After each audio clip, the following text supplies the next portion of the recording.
साईश्री सतपथी मु आज मो परी एक कुनी पिलाटी किपरि ता बापा माँ को कथा न मानी हैरान रे पड़िला ता विषय कविता आवृत्ति करिया को जाउछि। दुखी घरे तार जन्म तार नाम सारथी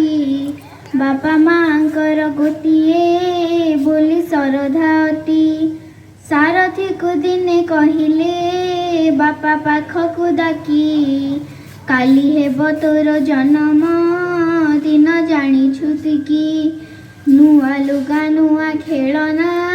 मुझे पाइबी काहीं कोरा खजा किणी देबाकू पाखे पैसा नहीं पिठा पणा जहाँ अल्प माँ करिबे घरे चाहलीरु छुट्टी नेबाकू मन बलुची कि रे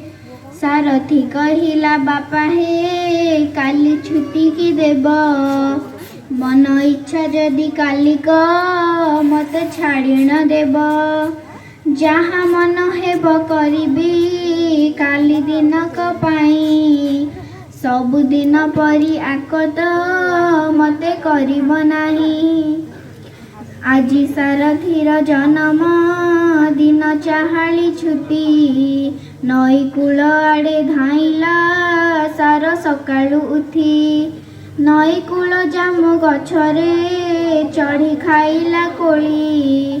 कोली खाई सारी डाल रे पुणी खेले से दोली दोली खेलु खेलु छिड़िला डाल पड़िला तले झाड़ी झुड़ी होई उठिना पुणी मनरे भाले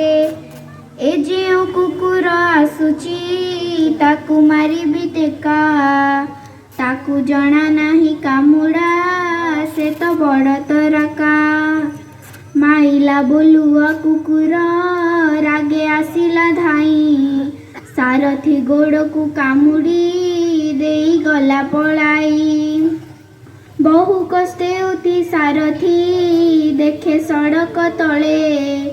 नेउल छुआती पशुची बण बुदा गहले ताकू धरिबाकू धाइला सार पागल परी बेतलासी लगी गामुछा खंड गला जे चिरी तहु से मनरे भाड़ई एबे पाइली दगा खाइली कचड़ा कामुड़ा चिरी गला मोलुगा एबे जानिली पिता जे माता मोहर शासन करती काहींकी होई एड़े कठोर तांको कथा सिना मानिले दिने बड़ होइबी बड़ हेले सिना देशर मुझे ना रखिबी। ए कवितारू आमे शिखुचु कि बापा माँ को कथा न मानिले आमे हैरान रे पड़िबा बापा माँ जहाँ कहती आम भल पाई कहती तांको कथा मानिले आमे निश्चय भल मनीष हबा।